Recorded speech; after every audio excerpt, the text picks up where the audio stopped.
కొత్తగా నిన్న చంద్రబాబు గారు ఇచ్చిన జియో ప్రకారము అమ్మకి వందనం అనే పథకం,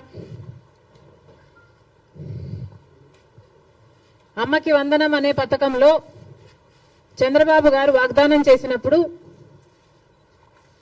ప్రతి తల్లికి ఎంతమంది బిడ్డలుంటే అంతమంది, ఒకరుంటే 15,000 వస్తుంది, ఇద్దరుంటే 30,000 వస్తుంది, ముగ్గురుంటే 45,000 వస్తుంది, నలుగురుంటే ఏకంగా 60,000 వస్తుంది అని చంద్రబాబు గారు ఊదరగొట్టి మరీ క్యాంపెయిన్ చేశారు. మరి ఈ స్కీమ్కు విధి విధానాలు ఎలా ఉంటాయి? చంద్రబాబు గారు నిన్న విడుదల చేసిన జీవోలో అయితే ప్రతి తల్లికి అని రాశారు. అంటే ఈ పథకం ప్రతి తల్లికి 15,000నా లేకపోతే ప్రతి బిడ్డకు 15,000నా? చాలా కన్ఫ్యూజింగ్ గా ఉంది.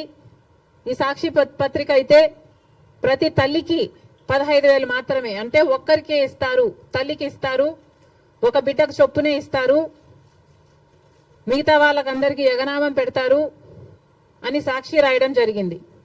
మరి చంద్రబాబు గారు దీనికి క్లారిటీ ఇవ్వాలి. ఈ పథకం వర్తిస్తున్నది ప్రతి తల్లికి 15,000 లేకపోతే ప్రతి బిడ్డకు 15,000? చంద్రబాబు గారు వాగ్దానం చేసినట్టు ప్రతి బిడ్డకు 15,000 ఇవ్వాలని, ఆ లెక్కన నలుగురు బిడ్డలుంటే 60,000 ఇవ్వాలని మేము డిమాండ్ చేస్తున్నాం. ఇంకో మారు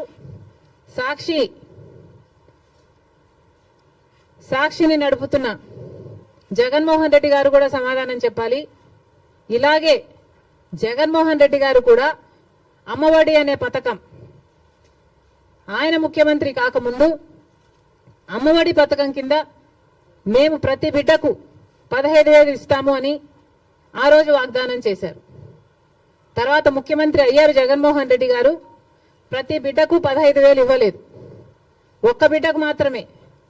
అంటే ప్రతి తల్లికి 15,000 అన్నట్టుగానే జగన్మోహన్ రెడ్డి గారు కూడా వ్యవహరించారు.